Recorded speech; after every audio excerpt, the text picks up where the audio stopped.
Mayo 30 ning tuiga, nagkatigom ang Community Fire Auxiliary Group, CFAG, sa managlahing barangay sa Dakbayan. Apil dinhi ang mga fire brigade sa barangay Apopong, Bula, Kalumpang, Labangal, Lagaw, San Isidro ug barangay Tambler. Ikaduhang tuig na matud pa kini nga dunay Fire Olympics ang gikabuhat sa Jansan. So mas importante siya ma'am para dili mawala ato ang camaraderie, din teamwork pod. So para makita po sa mga katawhan nga, so prepare po di ang tibok barangay sa Jinsan sa mga ingani nga sitwasyon. So gapaning kamo jud mi hopefully kay first time sa barangay Tumbler nga naka-apil sa Fire Olympic. Ang maong aktibidad gipreparahan matud pa nila pinaagi sa pagbansay sa matag miyembro. So kani ma'am, amo na po nang gi-prepare ma'am, simpre ikaduha naman ni.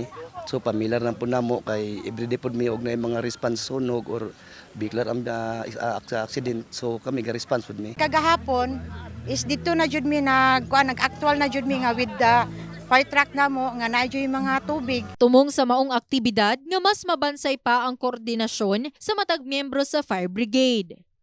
As we witness the skills and teamwork on display, let us reflect on the vital role that the firefighters play in ensuring the safety of our communities. May we always sharpen our knowledge and skills, continually improving and seeking avenues to enrich our capabilities in providing our services to the people we have to protect.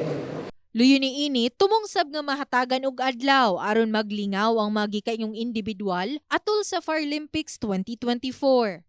In the heart of changing lives, kini si Liza Labajo, Brigada News.